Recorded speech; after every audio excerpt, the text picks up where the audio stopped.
नमस्कार। आज हम बात करेंगे भारतीय इतिहास के एक बहुत ही अहम वैचारिक टकराव की। एक ऐसा टकराव जिसने देश के दो सबसे बड़े नेताओं को आमने सामने ला खड़ा किया था।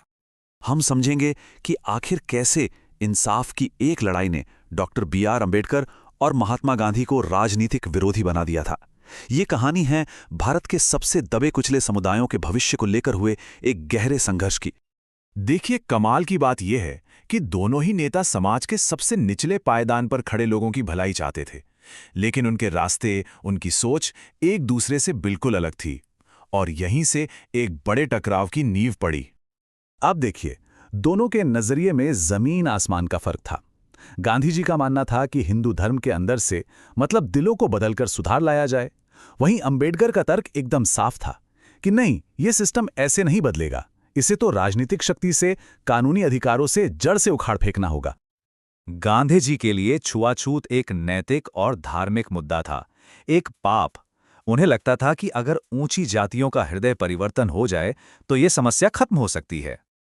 दूसरी तरफ अंबेडकर का कहना था कि ये सब बातें तब तक बेमानी हैं जब तक सामाजिक बराबरी की गारंटी ना हो। उनके मुताबिक अगर समाज में बराबरी नहीं है तो राजनीतिक आज़ादी का कोई मतलब ही नहीं, वो सिर्फ एक दिखावा है। और विचारों का ये मतभेद जल्द ही एक राजनीतिक लड़ाई में बदल गया। जगह थी लंदन के राउंड टेबल कॉन्फ्रेंस, जहां भारत के नए संविधान का भविष्य तय हो रहा था। यहां अंबेडकर ने अपनी सबसे बड़ी और सबसे अहम मांग रखी, सेपरेट इलेक्टोरेट्स, यानी पृथक निर्वाचक मंडल। अब ये क्या था? ये एक ऐसी व्यवस्था थी जिसमें दलित समुदाय के लोग सिर्फ अपने समुदाय के उम्मीदवार को ही वोट देते।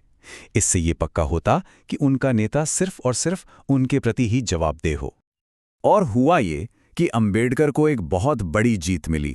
अगस्त 1932 में ब्रिटिश सरकार ने उनकी मांग मान ली। कम्युनल अवार्ड के तहत दलितों को न सिर्फ 71 सीटें दी गईं, बल्कि सबसे बड़ी बात, उन्हें डबल वोट का अधिकार मिला। मतलब एक वोट वो अपने दलित उम्मीदवार के लिए देंगे और दूसरा जनरल इलेक्शन में। ये एक गेम चेंजर था।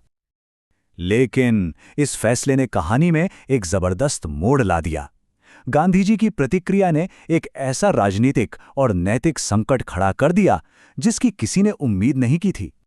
गांधी जी का मानना था कि ये अंग्रेजों की बांटो और राज करो की नीति है, जो हिंदू समाज को हमेशा के लिए तोड़ देगी। उन्हें लगा कि इससे स्वतंत्रता आंदोलन कमजोर पड़ जाएगा, और इसी के विरोध में उन्होंने यरवदा जेल में आमरण अनशन शुरू कर दिया। तो अब सिचुएशन बहुत तेजी से बदल गई। 17 अगस्त को अवार्ड की घोषणा हुई, 20 सितंबर को गांधी जी अनशन पर बैठ गए, और 24 सितंबर तक अंबेडकर पर इतना दबाव आ चुका था कि उन्हें पूना पैक्ट पर दस्तखत करने पड़े। सोचिए, एक तरफ अंबेडकर की सालों की मेहनत से जीती हुई एक बड़ी राजनीतिक लड़ाई थी, और दूसरी तरफ देश के सबसे बड़े नेता की जान दांव पर लगी थी। अंबेडकर एक बहुत ही मुश्किल दुविधा में फंस गए थे। या तो वो अपनी राजनीतिक जीत बचाते, या फिर गांधी जी की जान, और साथ ही अपने समुदाय को किसी भी हिंसक प्रतिक्रिया से बचाते। आखिरकार भारी दबाव के चलते उन्हें बातचीत की मेज पर आना ही पड़ा। और इस बातचीत का नतीजा निकला पूना पैक्ट, एक ऐसा समझौता जिसने भारत में राजनीतिक प्रतिनिधित्व का नक्शा ही बदल दिया। तो इस समझौते में हुआ क्या?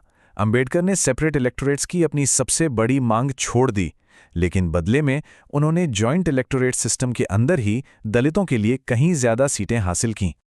कितनी ज्यादा? पहले जहां 71 सीटें मिली थीं पूना पैक्ट के तहत, वो बढ़कर 147 हो गईं, यानी दोगुने से भी ज्यादा। तो सीटों की संख्या के लिहाज से ये एक बड़ी जीत थी। पर इस नई वोटिंग व्यवस्था में एक बहुत बड़ा पेंच था। सिस्टम ऐसा बना कि पहले सिर्फ दलित वोटर मिलकर 4 उम्मीदवारों का एक पैनल चुनेंगे। फिर दूसरे दौर में उस रिजर्व सीट के लिए उस पैनल में से किसी एक को चुनने के लिए सभी लोग, मतलब सवर्ण वोटर भी वोट डालेंगे। यानी अंतिम फैसला अब बहुसंख्यक सवर्ण वोटरों के हाथ में चला गया था। और हां, ये सच है कि पूना पैक्ट ही भारत के रिजर्वेशन सिस्टम का आधार बना। लेकिन समय के साथ साथ अंबेडकर खुद इसके सबसे बड़े आलोचकों में से एक बन गए। उन्होंने बाद में ये तर्क दिया कि पूना पैक्ट की वजह से कठपुतली प्रतिनिधि पैदा हुए, मतलब ऐसे चुने हुए दलित नेता जो अपने समुदाय की आवाज उठाने के बजाय उस सवर्ण बहुमत के हिसाब से चलने को मजबूर थे, जिसने उन्हें आखिरकार चुना था। अंबेडकर की ये आलोचना एक बहुत ही जरूरी फर्क को सामने लाती है, फर्क मौजूदगी और ताकत के बीच। सदनों में किसी समुदाय के लोगों का होना एक बात है, और उन लोगों के पास अपनी कम्युनिटी के हक में नीतियां बदलने की असली ताकत होना वो बिल्कुल दूसरी बात है।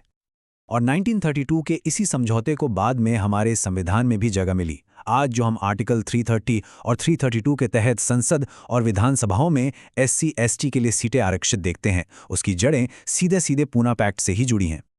तो सवाल वहीं आकर रुक जाता है कि असल में क्या ज्यादा जरूरी है, सिर्फ राजनीतिक मौजूदगी या फिर असली राजनीतिक ताकत? क्या पूना पैक्ट की विरासत, जो आज भी हमारे सिस्टम का हिस्सा है, हाशिए पर पड़े समुदायों के लिए इस बुनियादी सवाल का कोई पक्का जवाब दे पाई है? ये एक ऐसी बहस है जो उस दिन शुरू हुई थी और आज भी भारत ही नहीं बल्कि पूरी दुनिया में सोशल जस्टिस और सही मायनों में डेमोक्रेसी को लेकर चल रही है।